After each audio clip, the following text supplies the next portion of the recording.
Namaste dear students, NEET Navigator course, Solutions Chapter, Lecture 4 में आपका बहुत बहुत स्वागत करता हूँ। मेरा नाम है गौरव मिश्रा।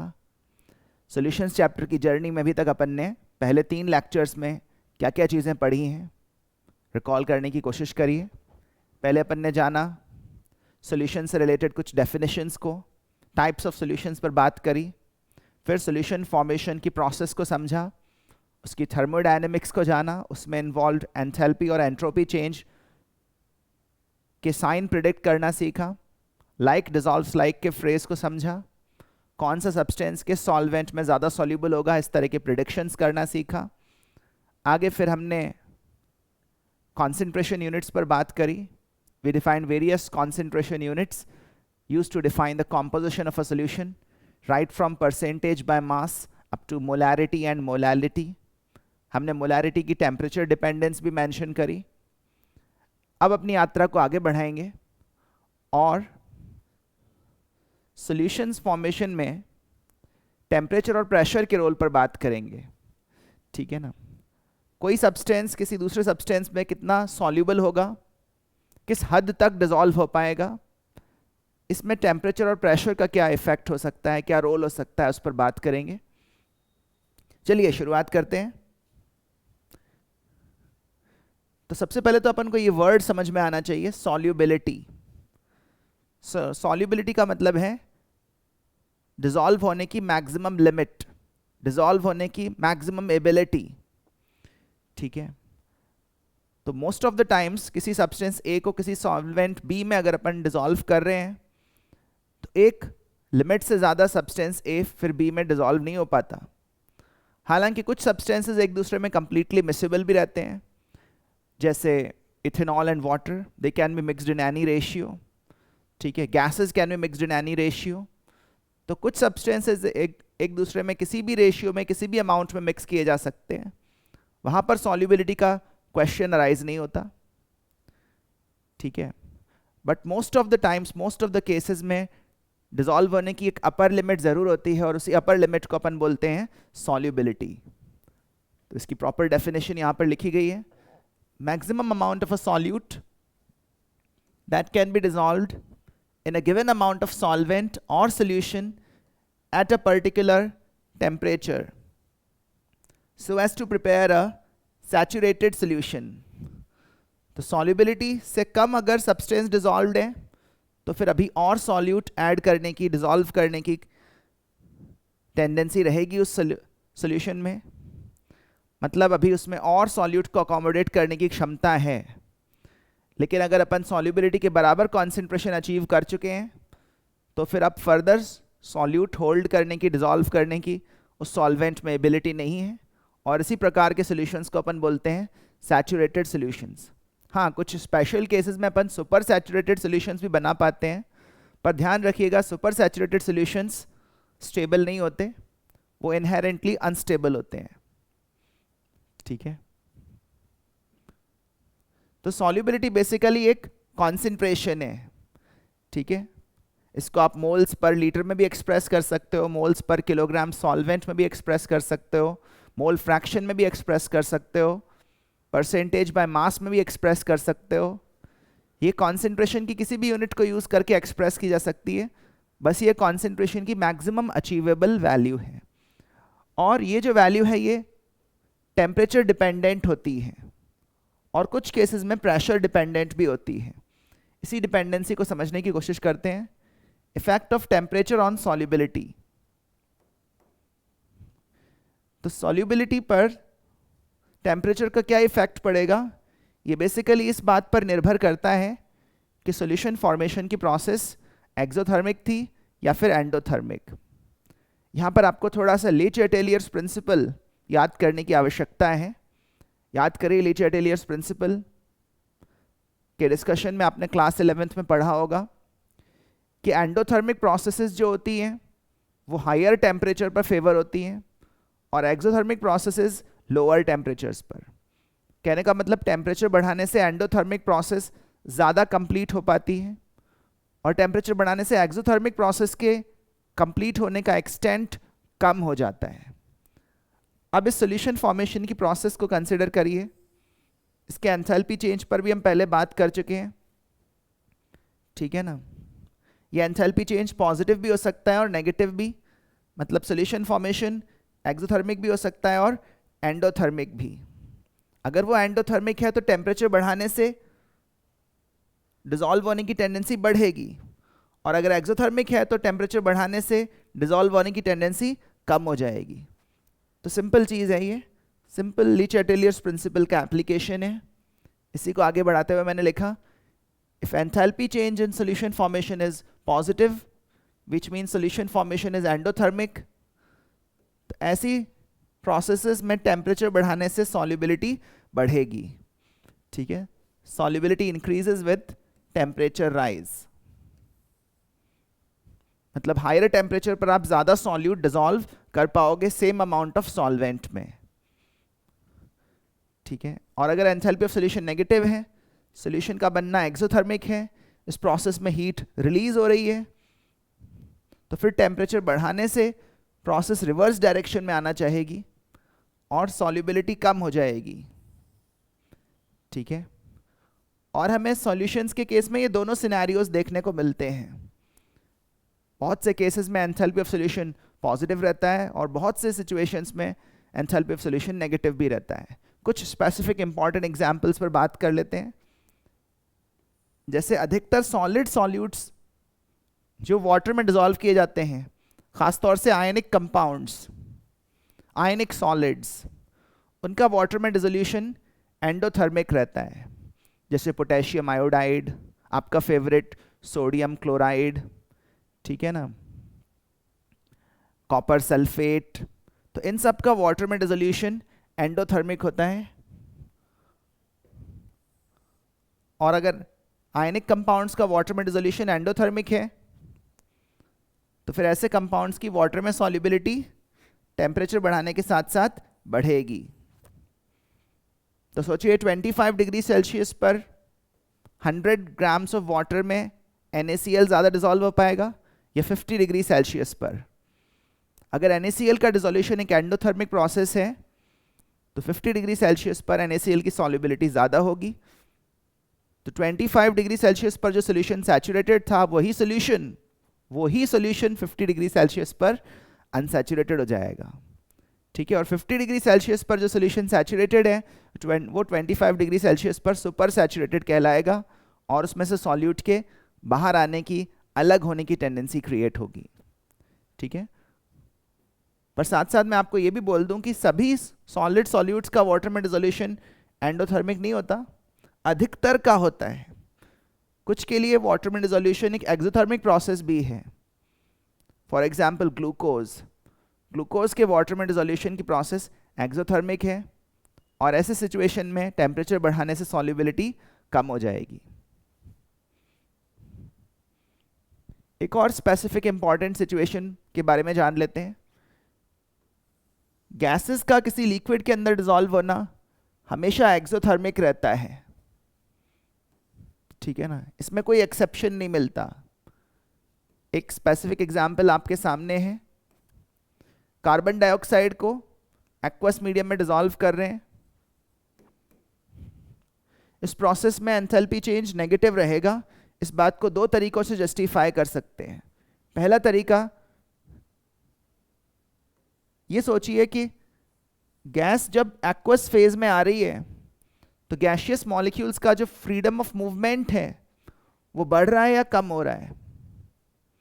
जवाब है कि फ्रीडम ऑफ मूवमेंट कम हो रहा है, ठीक है। और अगर फ्रीडम ऑफ मूवमेंट कम हो जाएगा तो एंट्रोपी भी कम हो जाएगी, और एंट्रोपी का कम होना इस प्रोसेस के लिए अनफेवरेबल कंडीशन है। मतलब एंट्रोपी चेंज डिसोल्यूशन को फेवर नहीं कर रहा है, तो फिर एंथैल्पी चेंज को फेवर करना ही पड़ेगा। अगर दोनों ही फैक्टर्स इसके खिलाफ हो जाएंगे तब तो CO2 वाटर में डिसॉल्व हो ही नहीं पाएगा। अगर एक इसके विपक्ष में खड़ा है तो एक को पक्ष में भी खड़ा होना पड़ेगा, और उसके लिए एंथैल्पी चेंज का साइन नेगेटिव होना ज़रूरी हो जाता है। तो किस तरह से मैंने एंथैल्पी चेंज के नेगेटिव साइन को जस्टिफाई किया, फिर से रिविजिट करते हैं। गैसेस के लिक्विड्स में डिसोल्यूशन की प्रोसेस में एंट्रोपी चेंज नेगेटिव रहता है, जो कि एक अनफेवरेबल कंडीशन है। तो एंथैल्पी चेंज को फेवर में आना ही पड़ेगा, तभी ये प्रोसेस स्पॉन्टेनियस बन पाएगी। और वो फेवरेबल होने का मतलब निकलता है कि डेल्टा एच का साइन नेगेटिव होगा। ठीक है। और एक दूसरा तरीका इसी को जस्टिफाई करने का ये है कि गैशियस स्टेट में तो इंटरमॉलिक्यूलर अट्रैक्शंस नेग्लिजिबल होते हैं, एक्सट्रीमली वीक होते हैं, लेकिन एक्वस फेज में जब CO2 आ रहा है और वाटर मॉलिक्यूल से सराउंड हो रहा है, तो वाटर के साथ उसके अट्रैक्टिव फोर्सेस डेवलप हो रहे हैं। तो पहले अट्रैक्शंस नाम मात्र के ही थे, अब अट्रैक्शंस डेवलप हुए हैं। तो अगर अट्रैक्शंस डेवलप हुए हैं बिटवीन सॉल्यूट एंड सॉल्वेंट, तो इसके चलते ये प्रोसेस अब एक्सोथर्मिक हो जाएगी। ध्यान रहे, इंटरमॉलिक्यूलर अट्रैक्शंस का फॉर्म होना एक्सोथर्मिक होता है और उनका ब्रेक किया जाना एंडोथर्मिक होता है। ये अपन ने एक प्रीवियस लेक्चर में डिस्कस किया था। ठीक है।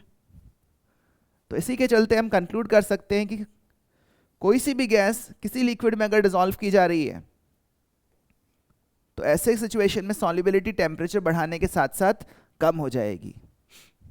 तो बताइए, सी वाटर जो है या ओशियन वाटर, उसके अंदर एटमॉस्फेरिक गैसेस डिसॉल्व होती हैं या नहीं? उसका जवाब है बिल्कुल होती है। इसी वजह से मरीन लाइफ सरवाइव कर पाती है। समुद्र के अंदर का जीवन क्यों सस्टेन हो पा रहा है? क्योंकि ऑक्सीजन जो एटमॉस्फेयर में है वो पानी में भी डिसॉल्व हो रही है। क्या मछलियों को सांस लेने के लिए पानी की सतह पर आके सांस लेनी पड़ेगी? नहीं, ऑक्सीजन डिसॉल्व फॉर्म में भी प्रेजेंट है। ठीक है, पर ये डिसोल्यूशन टेम्परेचर बढ़ाने के साथ साथ कम हो जाएगा। तो 50 डिग्री सेल्सियस पर सॉल्युबिलिटी ज़्यादा रहेगी ऑक्सीजन की, या 25 डिग्री सेल्सियस पर, या 0 डिग्री सेल्सियस पर? तो इसका जवाब है 0 डिग्री सेल्सियस पर। और शायद यही वजह है कि ओशियंस के अंदर जो बायोडाइवर्सिटी है वो कोल्ड वाटर्स में ज़्यादा है as compared to hot waters, equatorial regions. ठीक है, क्योंकि कोल्ड वाटर्स में टेम्परेट कंडीशंस में गैसेस का डिसोल्यूशन, स्पेसिफिकली ऑक्सीजन गैस का डिसोल्यूशन ज़्यादा हो पाता है। यही बात यहाँ पर इस ग्राफ में दिखाई गई है। सॉल्युबिलिटी वर्सेस टेम्परेचर का ये ग्राफ है।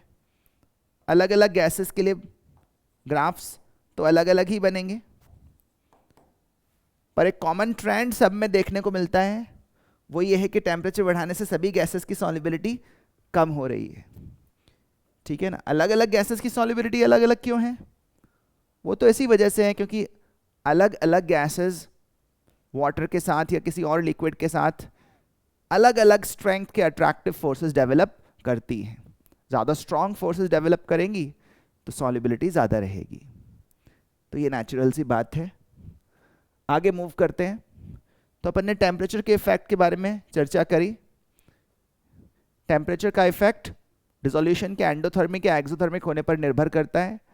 सॉलिड सॉल्यूट्स के लिए अधिकतर केसेस में एक्वस मीडियम में डिसोल्यूशन एंडोथर्मिक है, तो ऐसे सॉलिड सॉल्यूट्स के लिए टेम्परेचर बढ़ाने से सॉल्युबिलिटी बढ़ेगी, जबकि गैसेस के लिए अपन ने जाना कि टेम्परेचर बढ़ाने से सॉल्युबिलिटी हमेशा कम हुआ करेगी। अब आगे बढ़ते हैं। कभी कभी सॉल्युबिलिटी प्रेशर डिपेंडेंट भी हो जाती है। हालांकि ऐसा तभी होता है जब किसी गैस को आप किसी लिक्विड सॉल्वेंट में डिसॉल्व कर रहे हैं। सॉलिड या लिक्विड सॉल्यूट्स की सॉल्युबिलिटी प्रेशर चेंज करने से अप्रिशिएबली चेंज नहीं होती। जैसे यूरिया को अगर अपन एक्वस मीडियम में डिसॉल्व कर रहे हैं और ज़्यादा प्रेशर लगा रहे हैं यूरिया के ऊपर, तो उससे उसकी सॉल्युबिलिटी अप्रिशिएबली अफेक्ट नहीं होगी। ऐसे ही लिक्विड मिक्सचर्स में भी प्रेशर से सॉल्युबिलिटी पे कोई सिग्निफिकेंट इफेक्ट नहीं पड़ता। प्रेशर डिपेंडेंट सॉल्युबिलिटी होती है सिर्फ गैसेस की।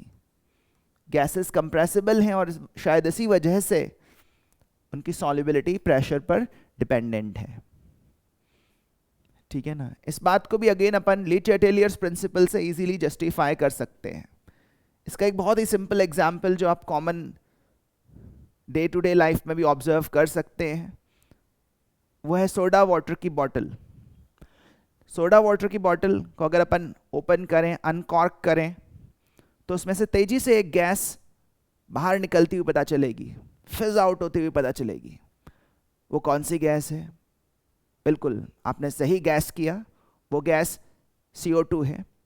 तो वो CO2 वहाँ से क्यों एस्केप करी?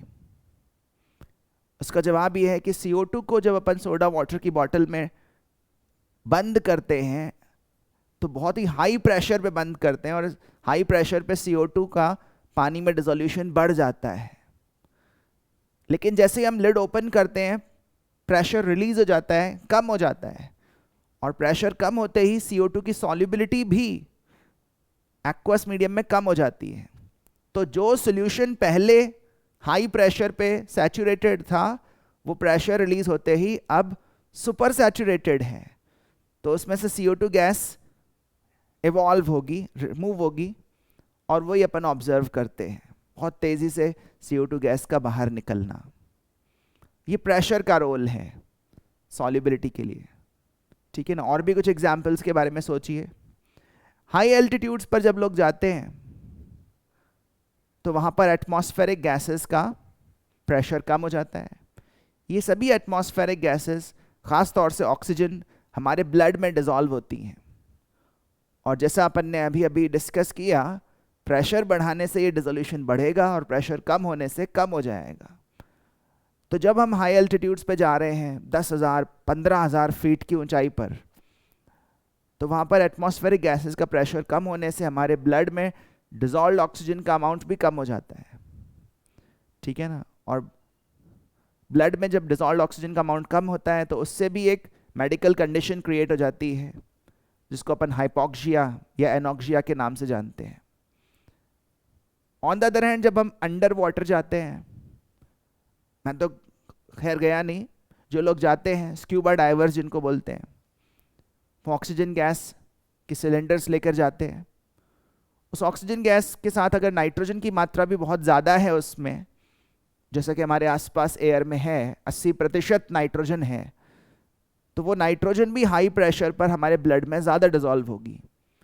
फिर जब वो स्क्यूबा डाइवर्स वापस सरफेस की तरफ तेज़ी से राइज करते हैं, तो राइज करने के साथ साथ प्रेशर घटता जाता है, प्रेशर घटने के साथ साथ सॉल्युबिलिटी घटती जाती है, और सॉल्युबिलिटी घटने की वजह से N2 गैस जो है वो ब्लड से बाहर निकलने की कोशिश करती है। लेकिन कभी कभी क्या होता है कि वो ट्रैप हो जाती है, एस्केप नहीं कर पाती, और ब्लड वेसल्स के बीच में नाइट्रोजन गैस के बबल्स ट्रैप हो जाते हैं, और इससे भी बहुत ही लाइफ थ्रेटनिंग सिचुएशंस क्रिएट हो सकती है, जिनको अपन बैंड्स के नाम से जानते हैं। ये हाईली पेनफुल हो सकते हैं अगर हमारे ब्लड के बीच में नाइट्रोजन गैस ट्रैप हो जाए। इसीलिए आजकल लोगों ने नाइट्रोजन गैस का अमाउंट कम करके helium gas along with of course oxygen ले जाना शुरू किया है, क्योंकि हीलियम की सॉल्युबिलिटी ब्लड में कम है, तो उसके ज़्यादा ट्रैप होने के चांसेस भी कम रहते हैं। खैर, ये सब तो प्रैक्टिकल सिनेरियोज थे जो प्रेशर का सॉल्युबिलिटी पर इफेक्ट शो कर रहे थे। इन सभी डॉट्स को अगर आपने कनेक्ट किया हो तो आपको समझ में आएगा कि प्रेशर बढ़ाने से सॉल्युबिलिटी बढ़ती है और प्रेशर कम करने से सॉल्युबिलिटी फिर कम हो जाती है। इसी बात को अपन ली चैटेलियर्स प्रिंसिपल से भी जस्टिफाई कर सकते हैं। कोई भी गैस A किसी भी सॉल्वेंट में यदि डिसॉल्व हो रही है, ठीक है ना,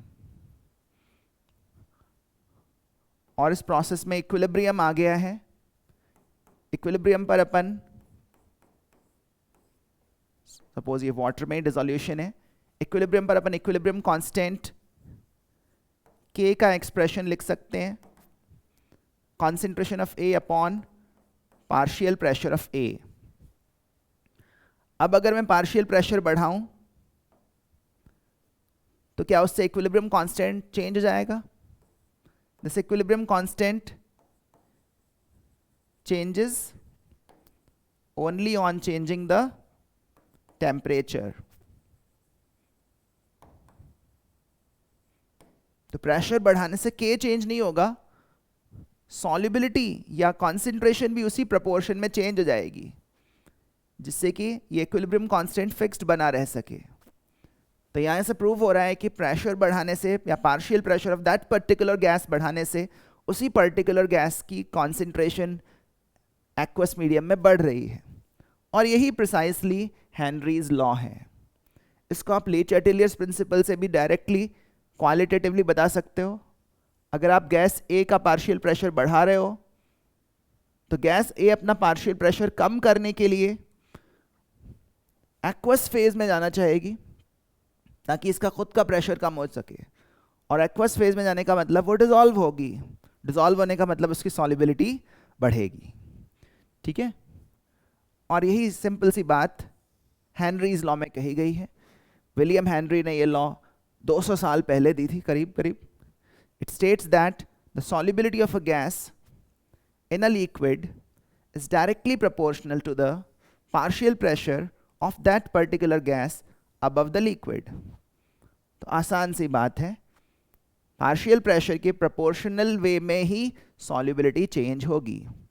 अगर गैस ए का पार्शियल प्रेशर अपन 10 गुना बढ़ा दें तो उसकी सॉल्युबिलिटी भी 10 गुना बढ़ जाएगी, और यही प्रोबेबली हो रहा है सोडा वाटर की बॉटल में। बहुत हाई प्रेशर पे CO2 को अपन फिल कर रहे हैं जिस वजह से उसकी सॉल्युबिलिटी बढ़ रही है, लेकिन लिड ओपन करते ही प्रेशर कम हो जा रहा है और फिर सॉल्युबिलिटी घट जा रही है। सो मोलर सॉल्युबिलिटी, यहाँ पर अपन एक मैथमेटिकल फॉर्म क्रिएट करने की कोशिश कर रहे हैं। मोलर सॉल्युबिलिटी मतलब जो सॉल्युबिलिटी मोलैरिटी में एक्सप्रेस की जा रही है, SG बोल रहा हूँ उसको, that is proportional to partial pressure of the gas. ठीक है ना, PG। और इसी प्रोपोर्शनैलिटी को जब अपन इक्वेशन में बदल रहे हैं तो अपन को लगाना पड़ रहा है कांस्टेंट ऑफ प्रोपोर्शनैलिटी। ये वाली इक्वेशन एसेंशियली यहीं से फॉलो हो रही है। अगर आप देखें तो देखिए, यहाँ से कॉन्सेंट्रेशन ऑफ ए को लिख सकते हैं K times partial pressure of A। उसी कॉन्सेंट्रेशन को अपन यहाँ पर S से रिप्रेजेंट कर रहे हैं, मोलर सॉल्युबिलिटी से। पार्शियल प्रेशर वो रहा, वही यहाँ पर लिख रहे हैं, और जो इक्विलिब्रियम कांस्टेंट था K, उसको हेनरी के ऑनर में नाम दे दिया है हेनरीज कांस्टेंट। यहाँ पर सारी क्वांटिटीज को विद यूनिट्स लिखा जा रहा है। तो पार्शियल प्रेशर अपन मोस्टली एटमॉस्फेयर या बार में एक्सप्रेस करेंगे, molar solubility of course moles per litre में, और इसी के चलते हेनरीज कांस्टेंट की यूनिट्स आ जाएंगी मोल्स पर लीटर पर एटमॉस्फेयर। अलग अलग गैसेस के लिए हेनरीज कांस्टेंट्स अलग अलग होंगे, क्योंकि अलग अलग गैसेस के डिसॉल्व होने की लिमिट भी अलग अलग है। सॉल्वेंट बदलने से भी ऑफ कोर्स KH बदल जाएगा, और सारे इक्विलिब्रियम कांस्टेंट्स की तरह KH टेम्परेचर डिपेंडेंट तो है ही। देखिए, ये प्रोसेस जो है गैस के डिसोल्यूशन की, ये एक एक्सोथर्मिक प्रोसेस है, और हमने पढ़ा है कि एक्सोथर्मिक प्रोसेसेस टेम्परेचर बढ़ाने से फेवर नहीं होती, घटाने से फेवर होती है। एक्सोथर्मिक प्रोसेसेस का इक्विलिब्रियम कांस्टेंट टेम्परेचर बढ़ाने से कम हो जाता है। तो यहाँ पर अगर अपन टेम्परेचर बढ़ाएंगे तो K कम हो जाएगा, या ऐसे बोलूँ कि KH कम हो जाएगा। यही चीज़ें यहाँ पर समराइज की गई हैं। The value of Henry's constant depends on the identity of the gas, the liquid solvent and the temperature of dissolution.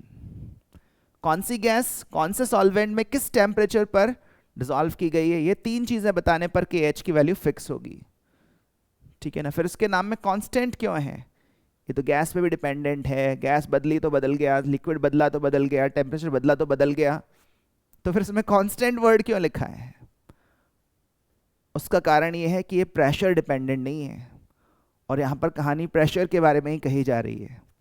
Pressure बदलने से KH की वैल्यू बदलने वाली नहीं है। It will change if you change the temperature.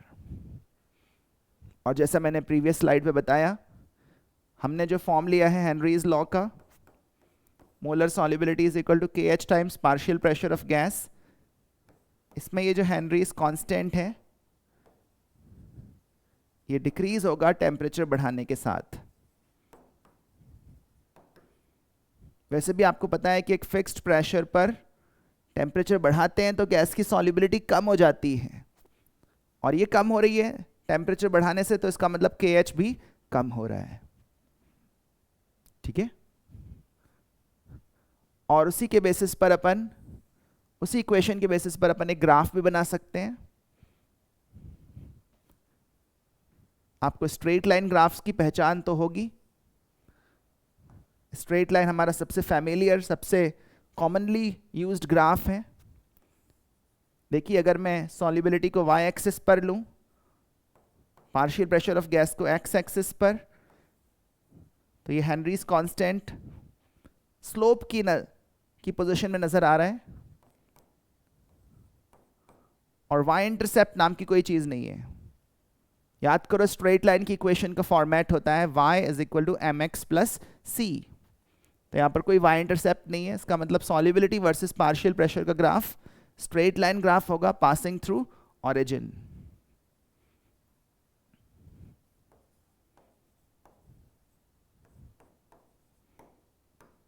Linear graph,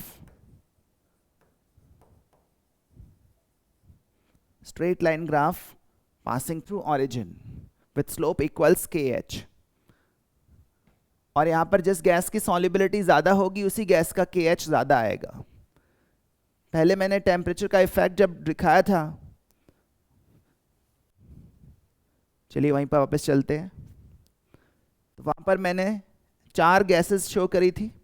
इसमें methane की solubility सबसे ज़्यादा है, हीलियम की सबसे कम।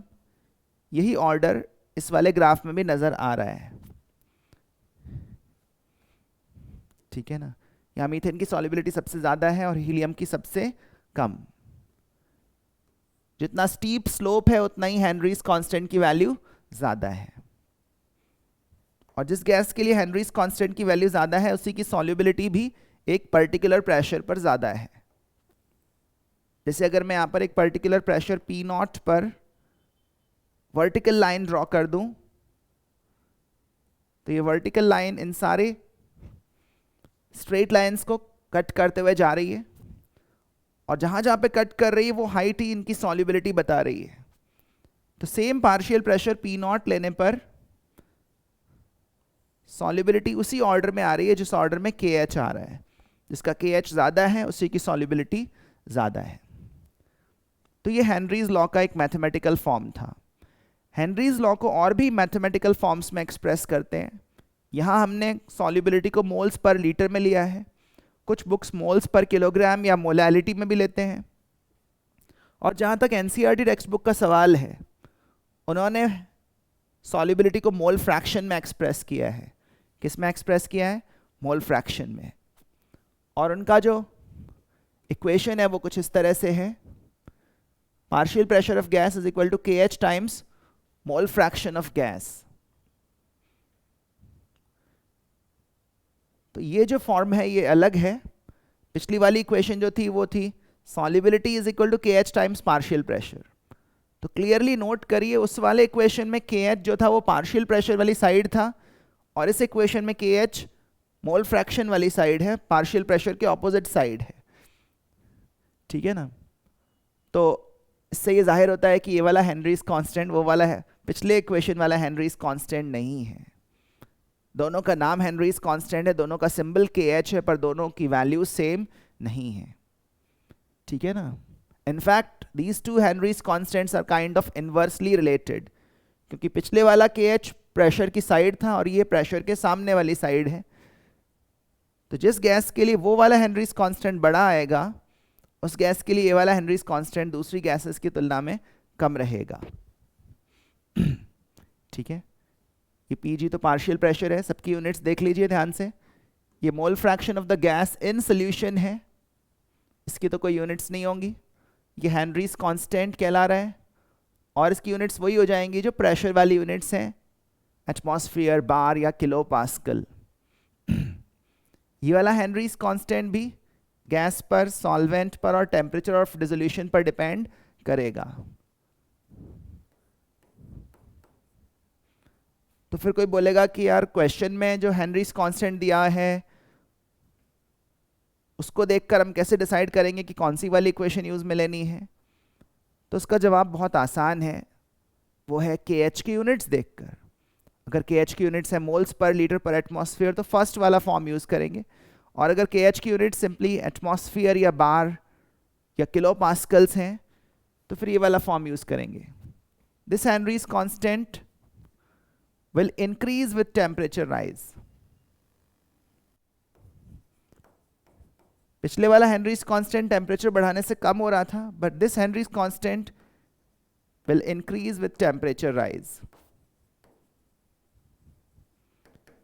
यही वाली इक्वेशन एनसीईआरटी में गिवन है, तो क्वेश्चन इस फॉर्मेट पर आने के चांसेस ज्यादा हैं. This equation is given in NCERT text book.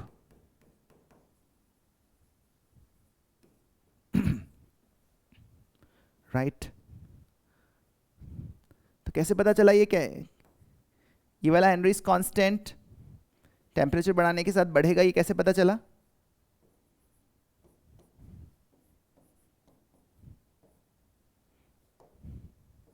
चलिए इसको भी थोड़ा जस्टिफाई करते हैं. अगर मैं प्रेशर फिक्स कर दूं और टेम्परेचर बढ़ा दूं, तो हमको पता है कि टेम्परेचर बढ़ाने से सॉल्युबिलिटी कम हो जाती है, मतलब ये मोल फ्रैक्शन नाम की क्वांटिटी कम हो जाएगी. प्रेशर को मैंने अभी फिक्स रखा हुआ है और ये मोल फ्रैक्शन घट रहा है टेम्परेचर बढ़ाने से, तो ऑब्वियसली ये वाला हेनरीज कांस्टेंट बढ़ेगा, तभी तो प्रेशर कांस्टेंट रह पाएगा. ठीक है ना? तो इस तरह से अपन KH की टेम्परेचर डिपेंडेंस बता पाते हैं. अगर क्वेश्चन की लैंग्वेज से कुछ भी पता ना चलता हो कि कौन सी वाली इक्वेशन यूज में लेनी है, तो ये मान के चलें कि ये सेकंड वाली इक्वेशन यूज में लेनी है, because this is what is given in NCERT text book. तो ये बात याद रखिएगा. आगे मूव करते हैं. अभी जो अपन ने इक्वेशन देखी उसके बेसिस पर भी अपन एक ग्राफ बना सकते हैं. ठीक है ना? यहां से भी एक स्ट्रेट लाइन ग्राफ बन सकता है, लेकिन इस बार पार्शियल प्रेशर को अपन y एक्सिस पर ले रहे हैं. याद करो पिछले वाले ग्राफ में इसको x एक्सिस पर लिया था. प्रीवियस ग्राफ में सॉल्युबिलिटी को y एक्सिस पर लिया था, प्रेशर को x एक्सिस पर. इस बार प्रेशर को y एक्सिस पर ले रहे हैं और सॉल्युबिलिटी को x एक्सिस पर. तो एक्सिस एक तरह से एक्सचेंज हो गई है, और इस वजह से क्या होगा कि जो स्ट्रेट लाइन पिछली बार x एक्सिस के नजदीक थी वो इस बार y एक्सिस के नजदीक होगी, और जो स्ट्रेट लाइन पिछली बार y एक्सिस के ज्यादा क्लोज थी वो इस बार x एक्सिस के ज्यादा क्लोज होगी. ठीक है ना? तो इस तरह के ग्राफ में जिस गैस का KH ज्यादा आ रहा है एक्चुअली उसकी सॉल्युबिलिटी कम है. यहां पर अगर मैं P0 के अलोंग एक हॉरिजॉन्टल लाइन ड्रॉ करूं तो उससे सॉल्युबिलिटी कंपेयर हो जाएगी.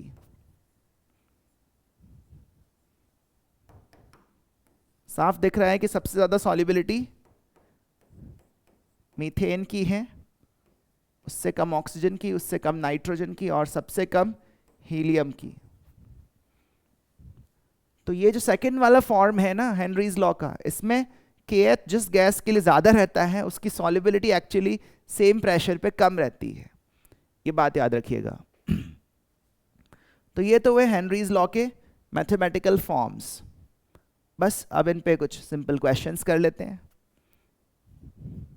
जैसे ये question, calculate the concentration of CO2 in a soft drink that is bottled with a partial pressure of CO2 equal to 4 atmosphere over the liquid at 25 degrees Celsius.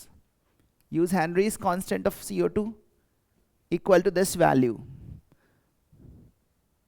तो अक्सर students units की तरफ ध्यान नहीं देते, जबकि यूनिट्स भी काफ़ी यूजफुल, काफ़ी इंफॉर्मेटिव, काफ़ी सिग्निफिकेंट होती हैं. बिना यूनिट्स के किसी मेजरमेंट का कोई मीनिंग नहीं बनता. इन यूनिट्स को अगर अपन ध्यान से देखें तो हमें समझ में आता है कि हमें कौन सा वाला फॉर्म हेनरीज लॉ का यूज में लेना है. इसका जवाब है फर्स्ट वाला फॉर्म, जिसमें अपन ने लिखा था solubility is equal to Henry's constant times partial pressure of the gas. ठीक है ना? तो वही वाला फॉर्म यूज में ले रहा हूं, और यहां से कॉन्सेंट्रेशन ऑफ CO2 मिल जाएगा. हेनरीज कांस्टेंट गैस पे डिपेंड करता है, सॉल्वेंट पे डिपेंड करता है, और टेम्परेचर पर डिपेंड करता है. ये बात याद रखिएगा. बस फिर तो बहुत सिंपल है। 4 एटमॉस्फेयर CO2 का पार्शियल प्रेशर है, मल्टीप्लाई कर दिया तो यहाँ से कॉन्सेंट्रेशन आ जाएगी 0.136 मोल्स पर लीटर। इसी को आप सॉल्युबिलिटी कह सकते हैं,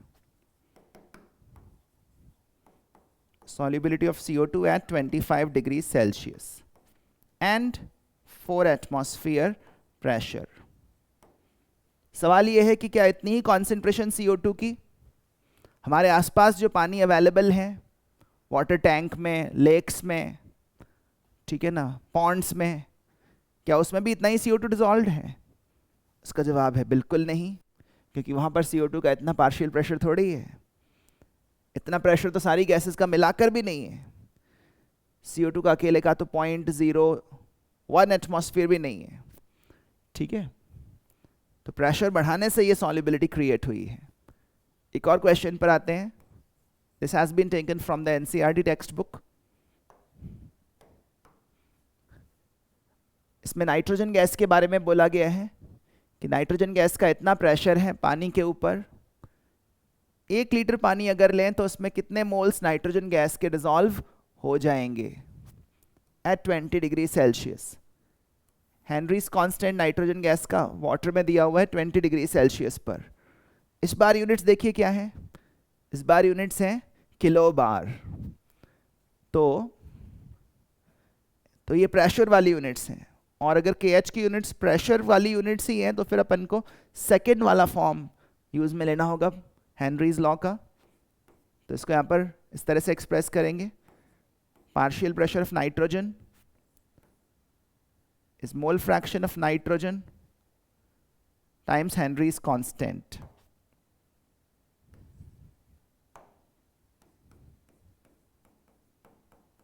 Henry's constant of nitrogen times mole fraction.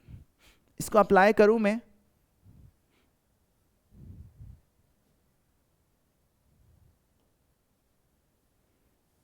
इसको मैं अप्लाई करूं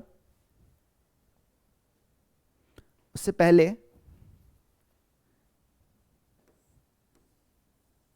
यहां पर अपन को नाइट्रोजन के मोल्स फाइंड करने होंगे।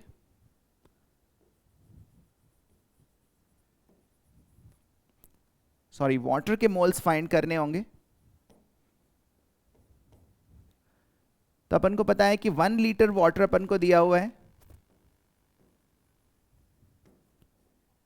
और वाटर की डेंसिटी अराउंड 1 ग्राम्स पर ml रहती है। तो 20 डिग्री सेल्सियस पर 1 लीटर वाटर 1000 ग्राम्स हो जाएगा, और 1000 ग्राम्स में मोल्स हो जाएंगे 1000/18। ठीक है, तो 1000/18 मोल्स ऑफ वाटर अपने पास है। नाइट्रोजन का पार्शियल प्रेशर अपन को दिया हुआ है 0.98 बार। हेनरीज कांस्टेंट की वैल्यू दी हुई है 76 किलो बार। यहां से अपन mole fraction of nitrogen evaluate कर सकते हैं, जबकि वाटर के मोल्स आ चुके हैं 1000/18।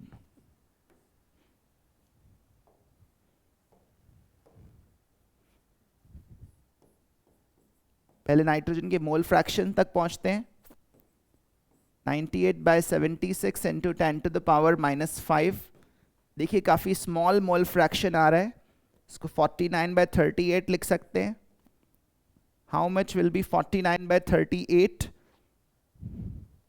49/38 would be approximately 1.3 into 10⁻⁻5, which is very very small as compared to 1.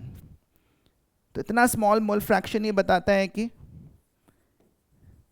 Nitrogen के मोल्स डेफिनेटली वाटर की तुलना में काफ़ी कम हैं, और अगर ऐसा है तो फिर मोल फ्रैक्शन ऑफ नाइट्रोजन को अपन लिख सकेंगे, क्या लिख सकेंगे? Simply as moles of nitrogen by moles of water. So the moles of water dissolved in 1 liter of moles of nitrogen dissolve in 1 litre of water यहाँ से मिल जाएगा 1.3 इंटू 10⁻⁻5 मोल फ्रैक्शन आया है। इसको 1000/18 से मल्टीप्लाई कर देते हैं और देखते हैं कितना मिलता है। So this becomes 130/18 which is 65/9, so somewhere around 7.2 into 10⁻⁻4 moles। इतने नाइट्रोजन के मोल्स डिसॉल्व हुए हैं इन 1 लीटर वाटर। तो ये कहलाएगी नाइट्रोजन की मोलर सॉल्युबिलिटी। तो एक तरह से अपन ने मोल फ्रैक्शन से मोलर सॉल्युबिलिटी फाइंड करी। उम्मीद है ये क्वेश्चन करना आपको समझ में आ रहा है। This question has been taking from NCERT text book. तो आज अपन ने टेम्परेचर और प्रेशर के रोल को समझा। उम्मीद है आप हेनरीज लॉ को समझ पाए हैं और प्रेशर रिलेटेड क्वेश्चंस सॉल्व कर लेंगे। चलिए आगे अब अपन वेपर प्रेशर और राउल्ट्स लॉ की तरफ आएंगे। वो एक बहुत ही एक्साइटिंग और इम्पॉर्टेंट पार्ट होने वाला है। इसके लिए अपन मिलते हैं नेक्स्ट लेक्चर में। Until then keep working hard, all the best.